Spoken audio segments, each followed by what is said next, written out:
mangèrent la manne pendant 40 ans, jusqu'à leur arrivée dans un pays habité. Ils mangèrent la manne jusqu'à leur arrivée aux frontières du pays de Canaan. L'Homère est la 10e partie de l'Épha. L'Exode, chapitre 17.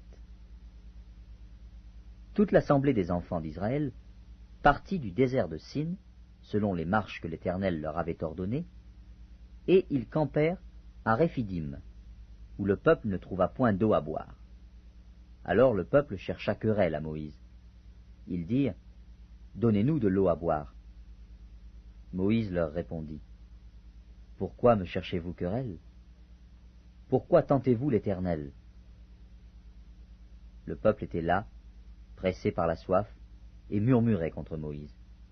Il disait, « Pourquoi nous as-tu fait monter hors d'Égypte, pour me faire mourir de soif avec mes enfants et mes troupeaux? » Moïse cria à l'Éternel en disant, « Que ferai-je à ce peuple? Encore un peu, et ils me lapideront. » L'Éternel dit à Moïse, « Passe devant le peuple, et prends avec toi des anciens d'Israël. Prends aussi dans ta main ta verge, avec laquelle tu as frappé le fleuve, et marche.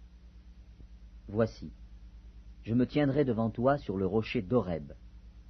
Tu frapperas le rocher, et il en sortira de l'eau, et le peuple boira. » Et Moïse fit ainsi, aux yeux des anciens d'Israël.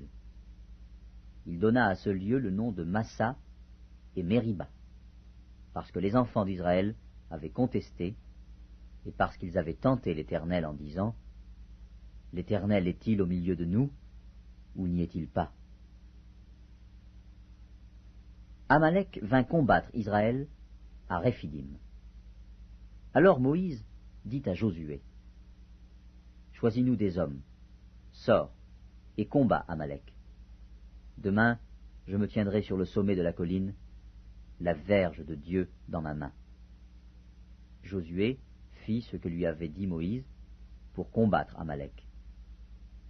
Et Moïse, Aaron et Hur montèrent au sommet de la colline. Lorsque Moïse élevait sa main, Israël était le plus fort. Et lorsqu'il baissait sa main, Amalek était le plus fort. Les mains de Moïse étant fatiguées, ils prirent une pierre qu'ils placèrent sous lui, et il s'assit dessus. Aaron et Hur soutenaient ses mains, l'un d'un côté, l'autre de l'autre, et ses mains restèrent fermes jusqu'au coucher du soleil. Et Josué vainquit Amalek et son peuple au tranchant de l'épée. L'Éternel dit à Moïse, « Écris cela dans le livre, pour que le souvenir s'en conserve, et déclare à Josué que j'effacerai la mémoire d'Amalek de dessous les cieux. » Moïse bâtit un autel et lui donna pour nom « L'Éternel, ma bannière ». Il dit, « Parce que la main a été levée sur le trône de l'Éternel, il y aura guerre de l'Éternel contre Amalek, de génération en génération. » L'Exode, chapitre 18. Jéthro, sacrificateur de Madian, beau-père de Moïse, apprit tout ce que Dieu avait fait en faveur de Moïse et d'Israël, son peuple. Il apprit que l'Éternel avait fait sortir Israël d'Égypte. Jéthro, beau-père de Moïse, prit Séphora, femme de Moïse, qui avait été renvoyée. Il prit aussi les 2 fils de Séphora. L'un se nommait Gershom, car Moïse avait dit, « J'habite un pays étranger. » L'autre se nommait Éliézer, car il avait dit, « Le Dieu de mon père m'a secouru, et il m'a délivré de l'épée de Pharaon. » Jéthro, beau-père de Moïse, avec les fils et la femme de Moïse, vint au désert où il campait, à la montagne de Dieu. Il fit dire à Moïse, « Moi, ton beau-père Jéthro, je viens vers toi, avec ta femme et ses 2 fils. » Moïse sortit au-devant de son beau-père, il se prosterna, et il le baisa. Ils s'informèrent réciproquement de leur santé, et ils entrèrent dans la tente de Moïse. Moïse raconta à son beau-père tout ce que l'Éternel avait fait à Pharaon et à l'Égypte à cause d'Israël, toutes les souffrances qui leur étaient survenues en chemin, et comment l'Éternel les avait délivrés. Jéthro se réjouit de tout le bien que l'Éternel avait fait à Israël, et de ce qu'il l'avait délivré de la main des Égyptiens. Et Jéthro dit, « Béni soit l'Éternel, qui vous a délivré de la main des Égyptiens et de la main de Pharaon, qui a délivré le peuple de la main des Égyptiens.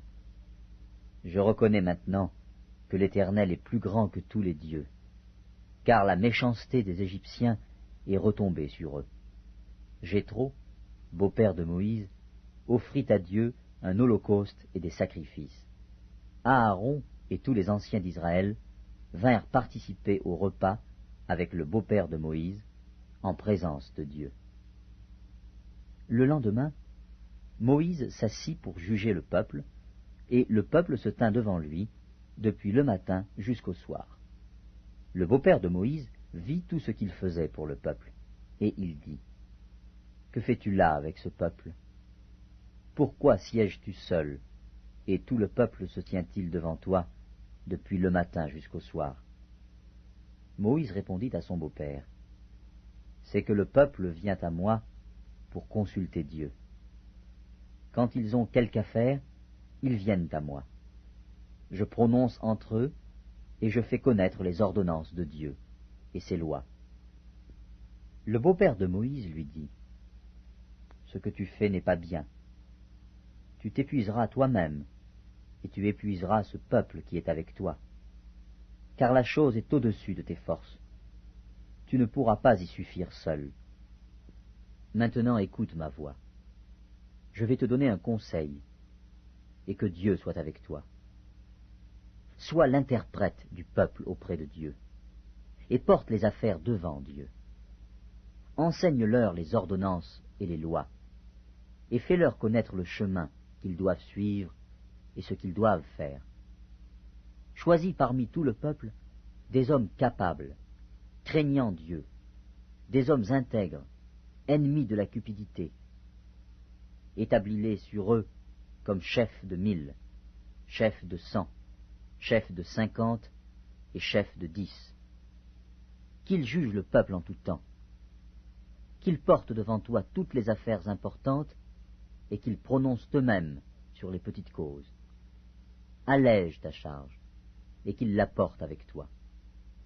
Si tu fais cela, et que Dieu te donne des ordres, tu pourras y suffire, et tout ce peuple parviendra heureusement à sa destination. » Moïse écouta la voix de son beau-père, et fit tout ce qu'il avait dit.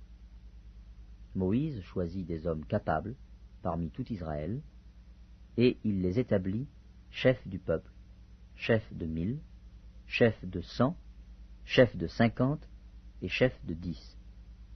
Ils jugeaient le peuple en tout temps, ils portaient devant Moïse les affaires difficiles, et ils prononçaient eux-mêmes sur toutes les petites causes.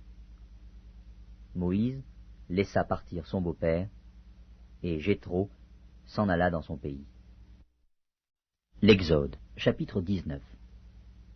Le 3e mois après leur sortie du pays d'Égypte, les enfants d'Israël arrivèrent ce jour-là au désert de Sinaï. Étant partis de Réphidim, ils arrivèrent au désert de Sinaï, et ils campèrent dans le désert. Israël campa là, vis-à-vis de la montagne. Moïse monta vers Dieu. Et l'Éternel l'appela du haut de la montagne en disant, « Tu parleras ainsi à la maison de Jacob. Et tu diras aux enfants d'Israël, vous avez vu ce que j'ai fait à l'Égypte, et comment je vous ai porté sur des ailes d'aigle, et amené vers moi. Maintenant, si vous écoutez ma voix, et si vous gardez mon alliance, vous m'appartiendrez entre tous les peuples, car toute la terre est à moi. Vous serez pour moi un royaume de sacrificateurs, et une nation sainte. Voilà les paroles que tu diras aux enfants d'Israël. » Moïse vint appeler les anciens du peuple, et il mit devant eux toutes ces paroles, comme l'Éternel le lui avait ordonné. Le peuple tout entier répondit, « Nous ferons tout ce que l'Éternel a dit. » Moïse rapporta les paroles du peuple à l'Éternel.